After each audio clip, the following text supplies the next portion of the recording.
Corona की रफ्तार ने बढ़ाई सरकार की चिंता। आज पीएम मोदी ने बुलाई कैबिनेट मंत्रियों की बैठक। सुबह 11 बजे होगा मंथन। हरियाणा में कोरोना ने तोड़े अब तक के सारे रिकॉर्ड। करीब 14,000 नए केस, 97 मरीजों की मौत। अकेले गुरुग्राम में कोरोना के 5,000 से ज्यादा नए मामले। पंजाब में भी कोरोना की खतरनाक रफ्तार। 24 घंटे में 138 मरीजों की मौत। 6,812 नए केस आए सामने।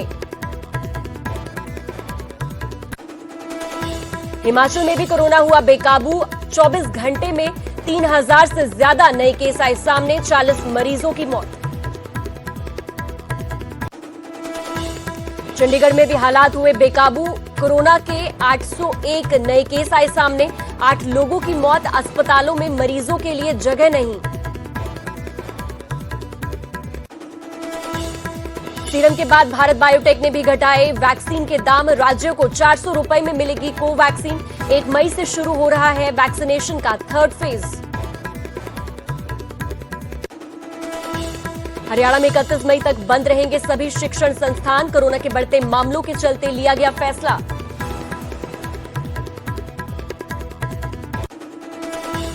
हिमाचल सरकार ने और बढ़ाई पाबंदियां। अब शादियों में सिर्फ 20 लोग ही हो सकेंगे शामिल। धाम पर लगी रोक। 10 मई तक शिक्षण संस्थान रहेंगे बंद।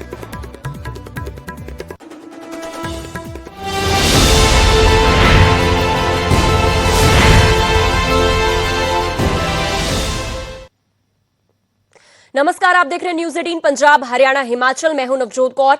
बुलेटिन में सबसे पहले खबर चंडीगढ़ से आ रही है। चंडीगढ़ में भी कोरोना से हालात बेकाबू होते हुए नजर आ रहे हैं। लगातार कोरोना वायरस के आंकड़े बढ़ते हुए जा रहे हैं, जो कि सरकार को भी जिससे कि चिंता अब सताने लगी है। चंडीगढ़ में भी यही हालात है, बेकाबू होते हुए हालात नजर आ रहे हैं। चंडीगढ़ के अस्पतालों में सभी बेड फुल हैं। मरीजों के लिए अस्पतालों में जगह नहीं है। प्रशासक के सलाहकार मनोज परिदा ने इसके बाबत जानकारी दी है। चंडीगढ़ में कोरोना के 801 नए केस रिकॉर्ड किए गए हैं। इसके साथ 8 लोगों ने बीते 24 घंटों में चंडीगढ़ में दम तोड़ दिया है। तो कोरोना वायरस के आंकड़े लगातार बढ़ रहे हैं, जिसके चलते प्रशासन को भी और इसके साथ साथ केंद्र सरकार को भी चिंता सताने लगी है। लगातार आंकड़े बढ़ते हुए नजर आ रहे हैं और अगर मौतों के आंकड़ों की बात की जाए तो उसमें भी इजाफा हुआ है। खबर आपको चंडीगढ़ से दिखा रहे हैं। चंडीगढ़ में कोरोना से हालात बेकाबू हो गए हैं। चंडीगढ़ के अस्पतालों में सभी बेड फुल है और मरीजों के लिए अस्पतालों में जगह ही नहीं है। प्रशासक के सलाहकार मनोज परिदा ने इस बारे जानकारी दी है। चंडीगढ़ में कोरोना के 801 नए केस बीते 24 घंटों में रिकॉर्ड किए गए और 8 लोगों की अब तक 24 घंटों में जान जा चुकी है।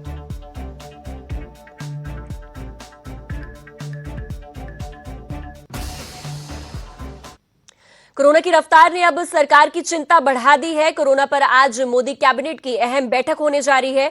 सुबह 11 बजे वर्चुअल बैठक होगी और कोरोना के हालातों की समीक्षा करेंगे प्रधानमंत्री मोदी। बैठक में कोरोना पर बड़े फैसले हो सकते हैं। लगातार कोरोना वायरस के केसेस का ग्राफ बढ़ता हुआ नजर आ रहा है, जिसके बाद लगातार हाई लेवल मीटिंग्स हो रही है और इस मीटिंग में ही आज 11 बजे एक वर्चुअल मीटिंग होगी और खुद प्रधानमंत्री मोदी की अगुवाई में ये बैठक होगी, जिसमें कि तमाम मंत्रीगण शामिल होंगे। 11 बजे वर्चुअल बैठक होगी और कोरोना के हालातों की समीक्षा करेंगे प्रधानमंत्री मोदी की इस वक्त अलग अलग प्रदेशों में क्या कुछ हालात हैं और क्या कुछ बड़े फैसले और लिए जा सकते हैं। तो बैठक में कोरोना पर चर्चा होगी और इस दौरान कई बड़े फैसले भी लिए जा सकते हैं।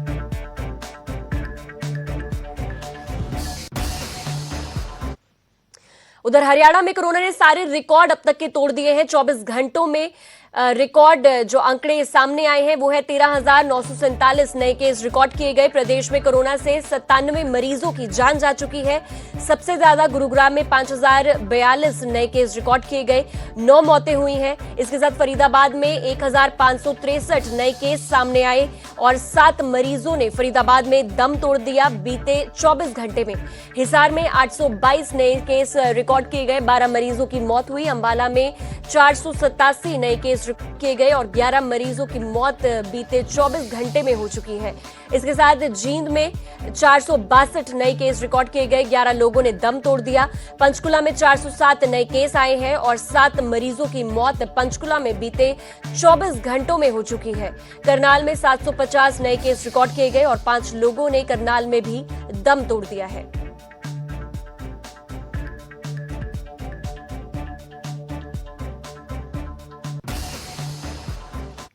उधर ऑक्सीजन पर मचे घमसान के बीच मुख्यमंत्री मनोहर लाल ने गुरुवार को सूबे के अस्पतालों का दौरा किया। खासकर सीएम ने ऑक्सीजन प्लांट का निरीक्षण किया और ताजा हालात का जायजा लिया गया। 2 तस्वीरें आपकी टीवी स्क्रीन पर है, करनाल और अंबाला की ये तस्वीरें। मनोहर लाल ने अस्पताल का निरीक्षण किया, मीडिया से भी बातचीत की और मुख्यमंत्री ने कहा कि ऑक्सीजन संकट खत्म करने की हर संभव कोशिश की जा रही है। किस तरीके की सुविधाएं करनाल के कल्पना चावला मेडिकल हॉस्पिटल में दी जा अस्पतालों की एक जो मुझे कठिनाई समझ में आई है कि उनके पास जितने बेड्स हैं उन्होंने उसकी सीमा को ध्यान में न रखते हुए पेशेंट्स को एडमिट करना शुरू किया है। खास करके जब सब बेड्स के ऊपर वो पेशेंट्स को ऑक्यूपाई कर लेते हैं तो उनके पास जो सिलेंडर्स होते हैं वो सब काम में लग जाते हैं। बैकअप सिलेंडर्स का नहीं होता, इसलिए वो बार बार उनको सिलेंडर भरवाना पड़ता है। हमने अपना शेड्यूल जो है वो 24 घंटे में पूरी जितनी भी कोटा है सब जगह का वो पहुँचे, तो यहाँ पर हमारे ड्रग कंट्रोलर जो है उसको सारे को सप्लाई करते हैं, कमी नहीं आती है। सिर्फ बार बार सिलेंडर भरवाने की जो कठिनाई है वो चूँकि फिलिंग स्टेशन जो एक है वहाँ पर ये थोड़ा समस्या आती है, फिर भी उसमें से पूरी सप्लाई हो रही है। किसी को सिलेंडर यानी गैस के बिना कोई कठिनाई नहीं आने दी हमने। अब बात करेंगे पंजाब के हालातों की। पंजाब में कोरोना की खतरनाक रफ्तार जारी है। पंजाब में कोरोना के 6,812 नए केस रिकॉर्ड किए गए। पिछले 24 घंटे में 138 मरीजों की मौत हो चुकी है और बठिंडा में सबसे ज्यादा ये आंकड़ा 21 लोगों तक पहुंच चुका है। यानी कि बठिंडा में बीते 24 घंटे में 21 लोगों ने की जान जा चुकी है और लुधियाना में 1350 नए केस रिकॉर्ड किए गए। इसके साथ 18 मरीजों ने दम भी तोड़ दिया और अमृतसर में 400 से भी ज्यादा नए केस रिकॉर्ड किए गए। इसके साथ 14 लोगों की मौत हो चुकी है। संगरूर में 165 नए केस रिकॉर्ड किए गए, 12 लोगों की जान जा चुकी है। पटियाला में 595 नए केस रिकॉर्ड किए गए और 11 लोगों की मौत हो चुकी है। मोहाली में 888 नए केस रिकॉर्ड किए गए। 8 मरीजों ने मोहाली में बीते 24 घंटे में दम तोड़ दिया। बात करें जालंधर की तो जालंधर में 502 नए केस रिकॉर्ड किए गए। 7 मरीजों की मौत जालंधर में बीते 24 घंटे में हो चुकी है। तो पंजाब में भी हालात चिंताजनक बने हुए हैं, जिसको लेकर पंजाब सरकार की ओर से कई तरह के एहतियात बरते जा रहे हैं और इसके साथ ही प्रशासक जो अलग अलग जिलों के प्रशासक हैं उनको भी ये बात बोल दी गई है कि अगर वो सही समझे तो और भी ज्यादा सख्ती कर सकते हैं।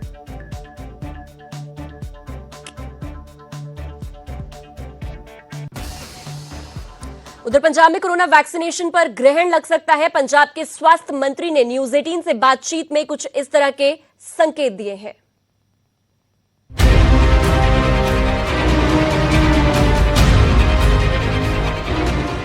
महाराष्ट्र के बाद अब पंजाब में भी 1 मई से शुरू होने वाले वैक्सीनेशन के सबसे बड़े फेज पर ग्रहण लगता दिख रहा है। कैप्टन सरकार को भी उम्मीद के मुताबिक वैक्सीन की सप्लाई नहीं हो पाई। इसीलिए स्वास्थ्य मंत्री साफ साफ कहते हैं कि मौजूदा हालात में 18 साल से ज्यादा उम्र के लोगों के लिए 1 मई से टीकाकरण की शुरुआत करना मुश्किल है। मुझे लगता है कि भी शायद वो हम उस टाइम पे स्टार्ट ना कर पाए। हम तो तैयार बैठे हैं, हमारी तो फौज तैयार बैठी है काम करने के लिए, लेकिन हमारे पास मटेरियल नहीं है। पंजाब में 29 अप्रैल तक 32 लाख से ज्यादा वैक्सीन लोगों को लग चुकी है। कुल 32,11,821 डोज में से 28,37,684 लोगों को पहली डोज, जबकि 3,74,137 लोगों को दूसरी डोज लग चुकी है। जबकि सूबा सरकार की दलील है कि केंद्र की तरफ से वैक्सीन की मांग के मुताबिक सप्लाई नहीं हो पाई। ऐसे में तीसरे फेज के दौरान बढ़ने वाली मांग को पूरा करना आसान नहीं होगा। जेकर आज तक अभी तक कल हमारे पास 2 लाख आई थी, उससे पहले 1.5 लाख आई थी, लेकिन अभी तक हमारे पास कोई इंटीमेशन नहीं है कि आज हमको कितनी मिले, कल कितनी मिल गई। जेकर हमारे पास कम से कम भी 10 लाख वैक्सीन आएगी तब जाके हमारा ये काम स्टार्ट होगा। पंजाब समेत कई गैर बीजेपी शासित प्रदेशों ने पहले ही 1 मई से शुरू हो रहे वैक्सीनेशन के तीसरे फेज को लेकर सवाल उठाए हैं, जिससे न सिर्फ सप्लाई की कमी का दावा किया है बल्कि साथ ही वैक्सीन निर्माता कंपनियों की तरफ से तय रेट भी बड़ी मुश्किल बन रहे हैं। यानी 1 मई से वैक्सीनेशन का नया दौर शुरू होगा, लेकिन बहुत सी आशंकाओं और सवालों के साथ, क्योंकि बाकी चरणों की तरह इस बार शायद ही एक साथ पूरे देश में इसकी शुरुआत हो पाए। नपिंदर ब्राड़, न्यूज़ 18 चंडीगढ़। अब बात करेंगे हिमाचल के हालातों की। हिमाचल में भी कोरोना बेकाबू होता जा रहा है। हिमाचल में कोरोना के 3040 नए केस रिकॉर्ड किए गए। पिछले 24 घंटे में 40 मरीजों की मौत हिमाचल में हो चुकी है। और एक्टिव केसेस की बात की जाए तो एक्टिव केसों की संख्या 17,835 तक पहुंच चुकी है। कोरोना से अब तक 1447 लोगों की मौत भी हो चुकी है। तो हिमाचल में भी लगातार हालात खराब होते जा रहे हैं, जिसको लेकर फिलहाल सीएम जयराम ठाकुर भी चिंतित हैं।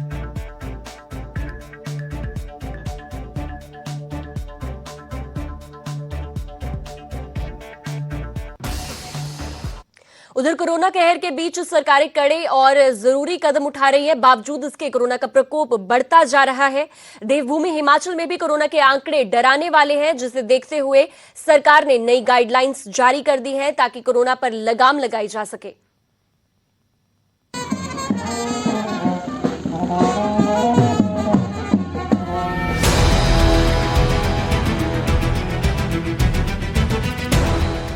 महामारी ने एक बार फिर जिंदगी को शून्य पर लाकर खड़ा कर दिया है। दुनिया मानो थम सी गई हो।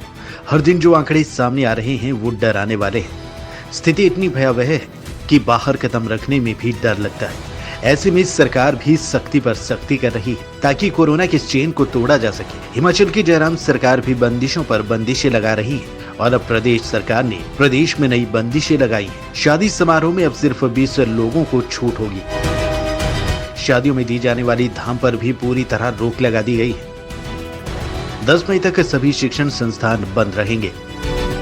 शादियों की धाम पर अब बिल्कुल पूर्ण रूप से प्रतिबंध है। ये नहीं होगा और ये संभव नहीं है अब हालात को देख करके।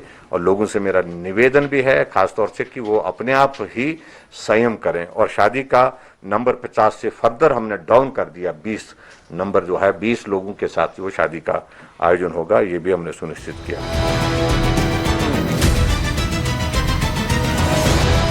सरकार के आदेशों के बाद जिला प्रशासन भी पूरी तरह मुस्तैद है। अब शादियों में परोसे जाने वाली धाम और दूसरे सामूहिक भोज पर प्रतिबंध लगा दिया है। जिन लोगों ने शादी के लिए प्रशासन से अनुमति ले रखी है वो कोरोना नियमों के मुताबिक शादी तो कर पाएंगे, लेकिन धाम के लिए दी गई परमिशन निरस्त कर दी गई है। इसके अलावा देवी देवताओं की शोभा यात्राओं पर भी रोक है। लगातार बढ़ते मामलों को देखकर लग रहा है कि हिमाचल एक बार फिर से लॉकडाउन की तरफ बढ़ रहा है। शिमला से रणवीर सिंह के साथ मंडी से वीरेंद्र भारद्वाज, न्यूज़ 18 हिमाचल। उधर हरियाणा में ऑक्सीजन को लेकर हाहाकार मचा हुआ है। कई अस्पतालों में बेड फुल है और मरीज परेशान है। करनाल की स्थिति बाकी जिलों से फिलहाल थोड़ी बेहतर है, लेकिन संकट बरकरार है। जायजा लिया न्यूज़ 18 के संवाददाता हिमांशु नारंग ने।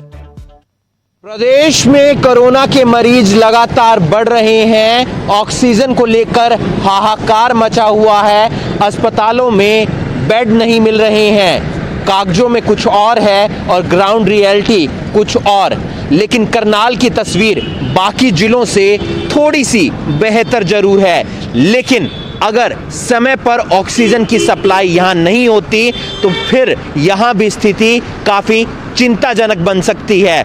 अगर बात करें कल्पना चावला मेडिकल अस्पताल में बेड की सुविधाओं की, तो यहाँ पर चाहे ऑक्सीजन बेड हो या फिर आईसीयू बेड, वो फिलहाल भरे हुए हैं। अगर करनाल में प्राइवेट हॉस्पिटल के अंदर बेड की बात की जाए तो वहाँ पर भी अधिकतर बेड भरे हुए हैं। वहीं अगर ऑक्सीजन सप्लाई की बात की जाए तो करनाल में तकरीबन रोजाना 15,000 लीटर ऑक्सीजन आती है, जो रुड़की और पानीपत से आती है, जिसमें 6,000 लीटर ऑक्सीजन करनाल के कल्पना चावला मेडिकल अस्पताल में उसकी खपत होती है। वहीं 6 से 7,000 लीटर बाकी जो प्राइवेट हॉस्पिटल हैं करनाल में, वहां पर ऑक्सीजन की खपत होती है। रोजाना गाड़ी ऑक्सीजन की आ रही है, इसलिए फिलहाल परेशानी ज़्यादा नहीं है। लेकिन अगर गाड़ी 2 घंटे भी लेट हो जाती है तो फिर ऑक्सीजन की जो ज़रूरत है वो ज़्यादा होने लगती है और अस्पतालों में महज 30 से 40 मिनट की ऑक्सीजन बच जाती है। करनाल से न्यूज़ 18 के लिए हिमांशु नारंग। अब खबर पंचकुला से है, जहां सेक्टर 20 का शमशान घाट फुल हो गया। 23 मरीज ऐसे थे जिनकी कोरोना से मौत हुई और कुछ शवों को सेक्टर 28 के शमशान घाट में शिफ्ट करना पड़ा। सेक्टर 20 के शमशान घाट में 23 में से कुल 9 शव का अंतिम संस्कार हो पाया है। बाकी सभी शवों को सेक्टर 28 के शमशान घाट भेजना पड़ा।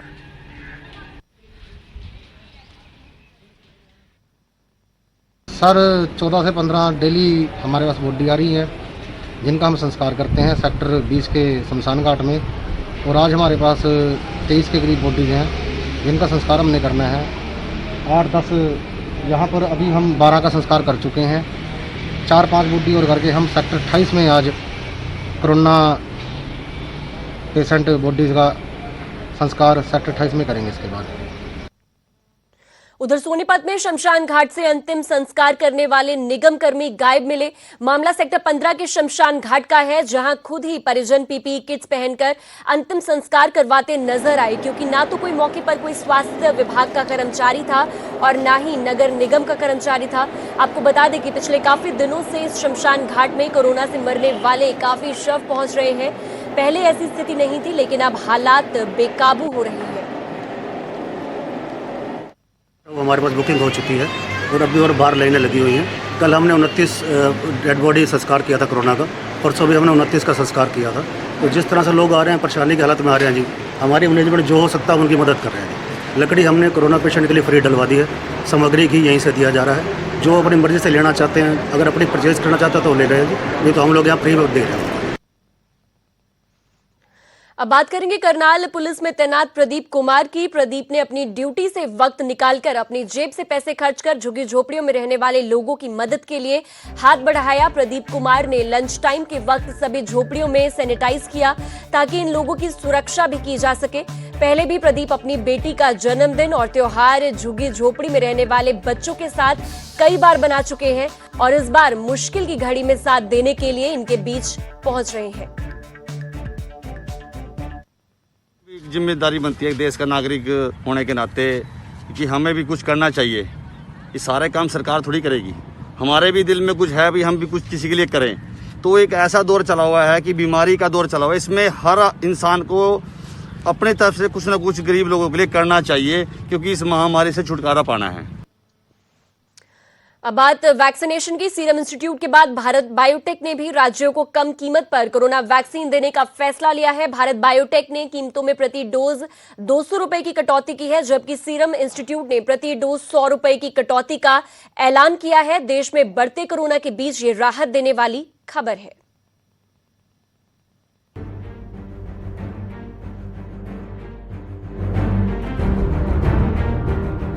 देश में कोरोना संक्रमण के विकट संकट के बीच कोरोना वैक्सीन बनाने वाली कंपनियों ने बड़ा फैसला लिया है।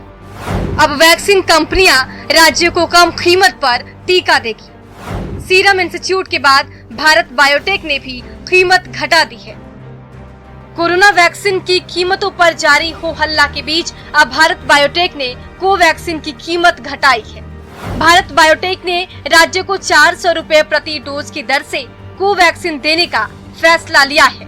इससे पहले भारत बायोटेक ने कोवैक्सीन के एक डोज राज्य सरकार को 600 रुपए में देने का फैसला लिया था। कीमत कम करने को लेकर भारत बायोटेक का ये फैसला सीरम इंस्टीट्यूट के फैसले के बाद आया है। सीरम इंस्टीट्यूट ऑफ इंडिया के सीईओ अदार पूनावाला ने बुधवार को ही वैक्सीन की कीमत कम करने का फैसला ले लिया था। अदार पूनावाला ने ट्वीट करके कहा था, सीरम इंस्टीट्यूट ऑफ इंडिया की तरफ से राज्य को दी जाने वाली वैक्सीन की कीमत 400 रुपए से घटाकर 300 रुपए प्रति डोज करता हूं और ये तत्काल प्रभाव से लागू होगा। इससे राज्य के हजारों करोड़ रुपए की बचत होगी और इससे ज्यादा वैक्सीनेशन हो पाएगा और अनगिनत जिंदगियां बचाई जा सकेंगी। हालांकि सीरम इंस्टीट्यूट ने कोविशील्ड के एक डोज की कीमत सिर्फ राज्य सरकारों के लिए घटाई है। निजी अस्पतालों को अभी भी कोविशील्ड वैक्सीन की एक डोज 600 रुपए में ही मिलेगा। बता दें कि देश में कोरोना का नया संक्रमण काल चल रहा है। रोजाना 3 लाख से ज्यादा लोग संक्रमित पाए जा रहे हैं। 24 घंटे में 3,79,164 नए मरीजों की पुष्टि हुई। अब तक एक दिन के अंदर मिले नए मरीजों का ये सबसे बड़ा आंकड़ा है। अब जबकि ये साबित हो गया है कि कोरोना वैक्सीन ही कोरोना को खत्म करने का सबसे बड़ा हथियार है, तब ऐसे समय में कोरोना वैक्सीन बनाने वाली कंपनियों का राज्यों को ज्यादा कीमत पर वैक्सीन देने का फैसला कटघरे में खड़ा था। लेकिन केंद्र सरकार की दखल के बाद लिए गए इस फैसले से निश्चित तौर पर कोरोना की लड़ाई में राज्य सरकारों पर पड़ने वाला बोझ कम होगा और 1 मई से 18 साल से ऊपर के लोगों के टीकाकरण में तेजी आएगी। Bureau report, news 18 network.